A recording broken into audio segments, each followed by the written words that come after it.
Hello everyone, Storm here, and today I'm going to be doing a non-spoiler review of The Walking Dead World Beyond Season 1. Basically, all my opinions and descriptions in this video will be of the general plot or general, theme of the story. So to kind of go over the basic thing of The Walking Dead World Beyond, it's basically a story set 10 years into the apocalypse and has very heavy ties to the CRM, which has become kind of an enigma within the main Walking Dead show and Fear the Walking Dead. And so it's kind of meant to give us more of that while also still telling a refreshing story. Now, the majority of the main cast are teenagers, which is obviously very interesting for a story set 10 years into the apocalypse. They were extremely young when everything first happened, and they've been kind of sheltered for the past 10 years. So we get to see them kind of start off really bad at dealing with the undead and all that kind of stuff because, they've never been into the outside world that much before. But over time, obviously, we start to see them get better and everything like that, and it's just overall very compelling in that sense. And I think it provides a refreshing take on The Walking Dead's handling of walkers, especially if you really think that walkers in the main show or Fear or the comics or the games or whatever aren't really much of a threat. This one kind of puts you back into the beginning stages of the show where every character is very new to doing this. So the characters have trouble even handling one or two walkers at the beginning. Whereas obviously in the main show, we see just a couple of characters being able to take out entire herds of them. So honestly, it's just very cool to see us start basically back from the beginning with these teenagers. And now that I've kind of gotten into the good things about the show, I guess I'll just start by saying that I really enjoyed Season 1. I haven't watched Season 2 just yet, but when I do, I'm expecting a lot because the first season was really good. So I guess I'll just start off by talking about the main thing that people come to the show for, which is the CRM. And I'll just kind of describe what they kind of do with the CRM in this story, because it's not exactly what people think, and it's not even what I thought at the beginning. Now, keep in mind that what I say could be entirely different in Season 2 because, as I said, I have not watched it yet. But in Season 1, the CRM isn't really the main forefront of the story. They're just kind of a conductor. So what I mean by this is that the CRM has heavy influence in the first episode, and then they kind of sprinkle things in there every now and then to keep the plot flowing and to just introduce new twists and turns and all that sort of stuff. And then toward the end of the story, the last handful of episodes, the CRM gets big presence once again. And this may kind of feel like cheating because I know people mainly go to the show for the CRM, as I said, but honestly, I kind of liked that they did that. I felt like it gave a lot of our characters tons of space to breathe and grow and change over time, and it really just got to let us see their journey without shoving the CRM into our faces every 5 seconds because they know that that's what people are there for. It kind of also tells a really compelling story with each of its characters. And it's not like it's just completely devoid of the CRM stuff at all. Like I said, it's very heavily influenced in the beginning and the end, and then throughout the middle, it's just kind of sprinkled in there to keep the plot flowing and add new stuff. So if you're coming into the show trying to learn everything about the CRM, for Season 1 at least, you're probably not going to find that, but you will find some interesting things about it, and it gives you more to chew on than the main show does. Like I said, it still gives you enough to where you learn more about the CRM and you are entertained by it, and it's very interesting, but it doesn't go the easy route where it just every turn it's oh, the CRM, here's more about the CRM, look, they mentioned Rick. I really like that they did that. And like I said, you can still learn a lot. You don't get to see their main base or anything like that, but you do get to kind of see the on the ground stuff. It's kind of more contained rather than just being a CRM pamphlet. But anyway, that's enough about the CRM. Now I want to talk about the characters, which, as I said, are kind of the main focal point of the story, which, I mean, as they should, they're the main characters. Each and every one of the characters is enjoyable in some sort of aspect. I didn't find myself not liking a single one of them.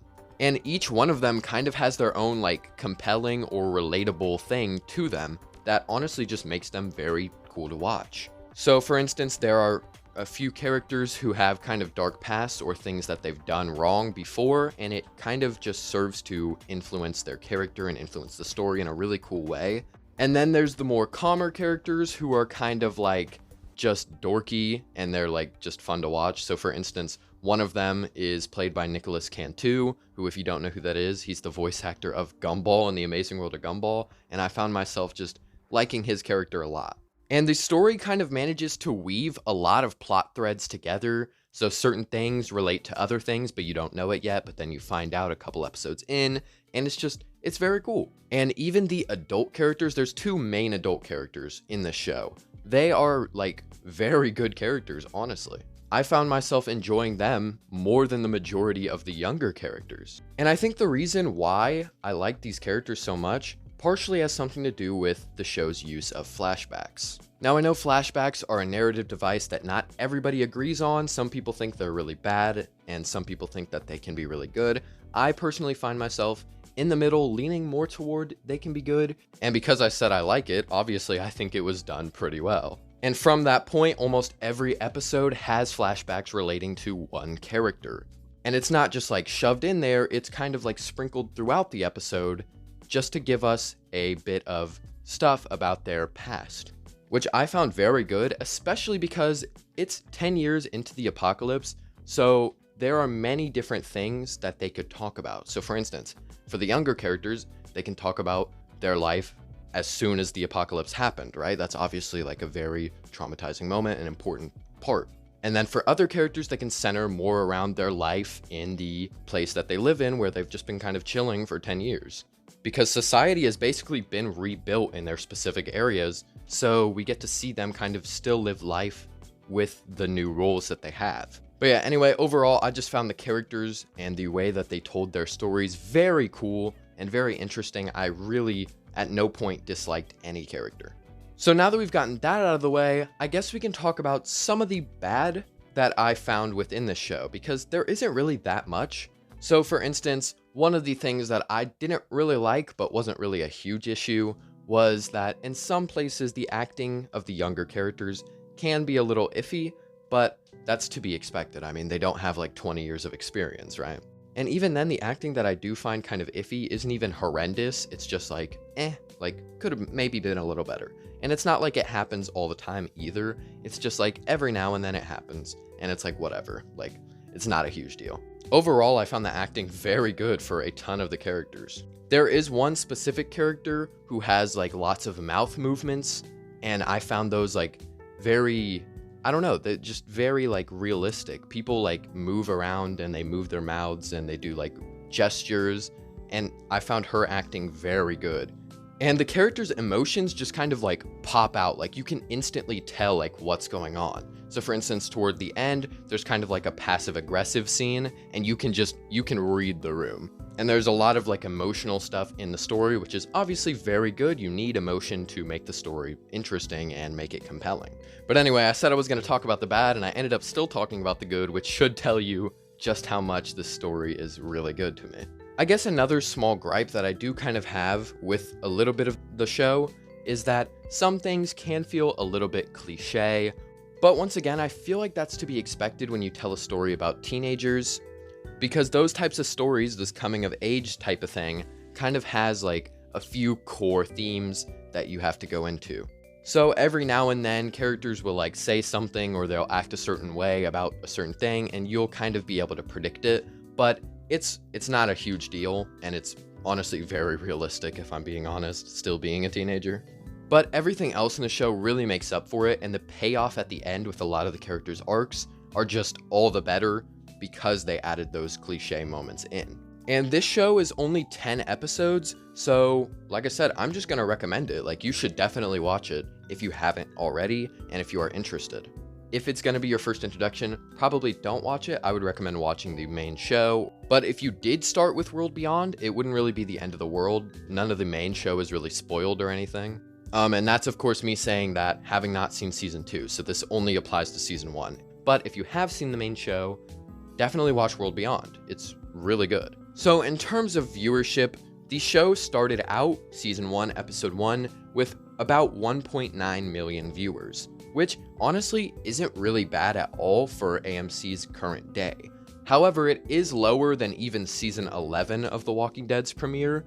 So already off the bat, they weren't doing amazingly, but still pretty decent compared to Fear the Walking Dead's current state. But season 1 ended with over 600,000 viewers, which honestly, that is an all-time low for a lot of the Walking Dead franchise. In fact, that's even lower than Fear the Walking Dead's 7th season's final episode. So right off the bat, by the end of the season, they had dropped in viewer base significantly, over 3 times lower. And then when season 2 starts, it had about 700,000 viewers, which is slightly more than season 1 ended with, but still not that impressive. And it ended with about 400,000. Which is why the show basically got canceled. I'm sure there were other reasons maybe, but this was just probably not worth their time if it couldn't even make 1 million views on a single episode by the 2nd season. Which, like I said, I will go on to watch season 2, so if season 2 is really bad, I mean, I guess that makes sense. I will still be upset because I want it to be good. But if it's also really good, I'm gonna be even more upset that people didn't watch it. Especially because I'm saying so many good things about the first season, and I'm saying that it's honestly really good, but when you look at like the ratings, it's like less than 50%, which is just mind-boggling to me. Like, I honestly found this story really good, and it just, yeah, the ratings and the viewership just completely killed it, which is very unfortunate. But yeah, I guess one last thing I'll kind of touch on, because I didn't think I hit enough about it earlier in the video. There are lots of twists in this show that are very good. And like I said, everything kind of ties together in some sort of way. And it's all just very cool to watch. Yeah, I don't really know what else to say. That's been basically my spoiler-free review. I heavily recommend this show. Definitely go give it a watch if you're interested. I believe you can watch it free on AMC.com. And you can also watch it on Sling, Amazon Prime, plenty of other things that you could watch it on. So yeah, just definitely go give it a chance. I really liked it. I feel like you could really like it. It picks up and it just gets better and better, especially toward the second half of the season. And that's not to say the first half of the season is bad at all. No, it just picks up a lot more toward the middle, which is obviously to be expected. But the first half is still really solid and good as well. And I recommend the show. Go check it out. I need to stop repeating myself. This video has gone on for quite some time. So yeah, that's been my review of The Walking Dead World Beyond Season 1. Go check it out. But as always, tell me if you liked this video, comment your requests for future videos, and subscribe. Thank you for watching. Have a great day.